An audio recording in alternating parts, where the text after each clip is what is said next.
রবিবার জেলা স্তরের যুব উৎসবের সূচনা হলো মালদা কলেজ অডিটোরিয়ামে। মালদা কলেজ এবং নেহেরু যুব কেন্দ্রের যৌথ উদ্যোগে যুব উৎসব পালিত হচ্ছে। অনুষ্ঠানে উপস্থিত ছিলেন ইংরেজবাজার পুরসভার চেয়ারম্যান কৃষ্ণেন্দু নারায়ণ চৌধুরী, মালদা কলেজের অধ্যক্ষ মানস কুমার বৈদ্য প্রমুখ। দেশ গঠনে যুব সম্প্রদায়ের ভূমিকার কথা তুলে ধরেন কৃষ্ণেন্দুবাবু। এগিয়ে নিয়ে যাওয়া যুবকদের Malda college one of the reputed college। আমি এখানকার ছাত্র ছিলাম এই কলেজে,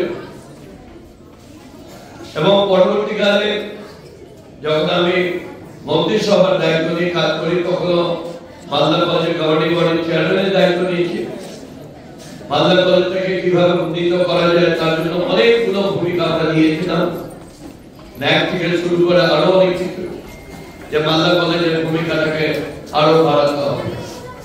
আমি খুশি যে মালদা কলেজের অনেক ছাত্র শুধু আমাদের দেশে নয়, দেশের বাইরে দায়িত্ব নিয়ে তারা কাজ করছে।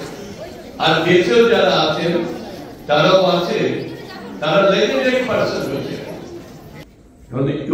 মালদা টুডে।